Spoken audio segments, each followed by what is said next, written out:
Quiero cerrar los ojos y no lo consigo ya. Veo ahora un cuartito de hospital donde 4 médicos amigos se empeñan en convencerme de que no voy a morir. Yo los observo en silencio y ellos se echan a reír, pues siguen mi pensamiento. Entonces dice uno de aquellos: no le queda más prueba de convicción que la jaulita de moscas. Yo tengo una. ¿Moscas? Sí, responde. Moscas verdes de rastreo. Usted no ignora que las moscas verdes olfatean la descomposición de la carne mucho antes de producirse la defunción del sujeto. Vivo aún el paciente, ellas sacuden seguras de su presa. Vuelan sobre ella sin prisa, mas sin perderla de vista, pues ya han olido su muerte. Es el medio más eficaz de pronóstico que se conozca. Por eso yo tengo algunas de olfato afinadísimo por la selección, que alquilo a precio módico, donde ellas entran presa segura.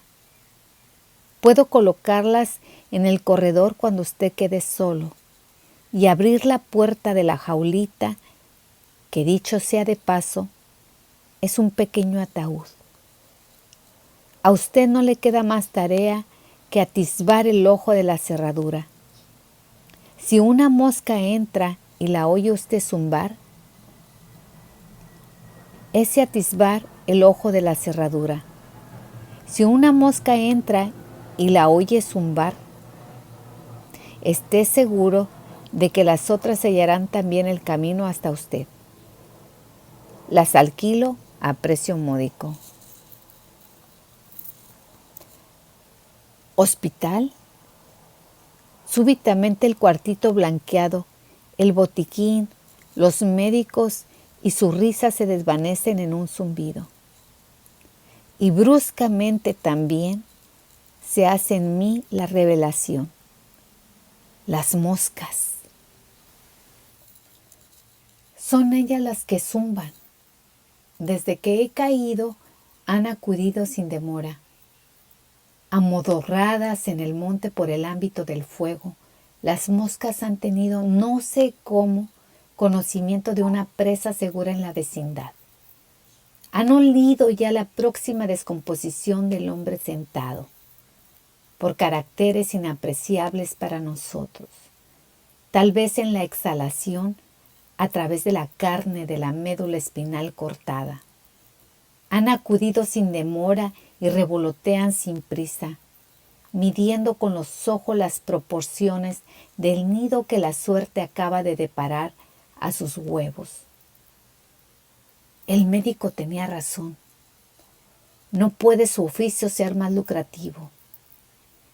Mas he aquí que esta ansia desesperada de resistir se aplaca y cede al paso a una beata imponderabilidad.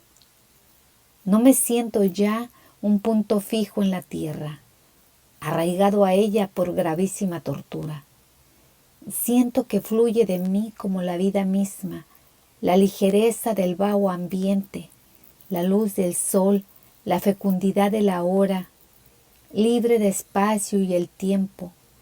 Puedo ir aquí, allá, a este árbol, a aquella liana. Puedo ver lejanísimo ya, como un recuerdo del remoto existir. Puedo todavía ver al pie de un tronco un muñeco de ojos sin parpadeo, un espantapájaros de mirar vidrioso y piernas rígidas. Del seno de esta expansión que el sol dilata desmenuzando mi conciencia en un billón de partículas, puedo alzarme y volar, volar, y vuelo, y me poso con mis compañeras sobre el tronco caído a los rayos del sol que prestan su fuego a nuestra obra de renovación vital.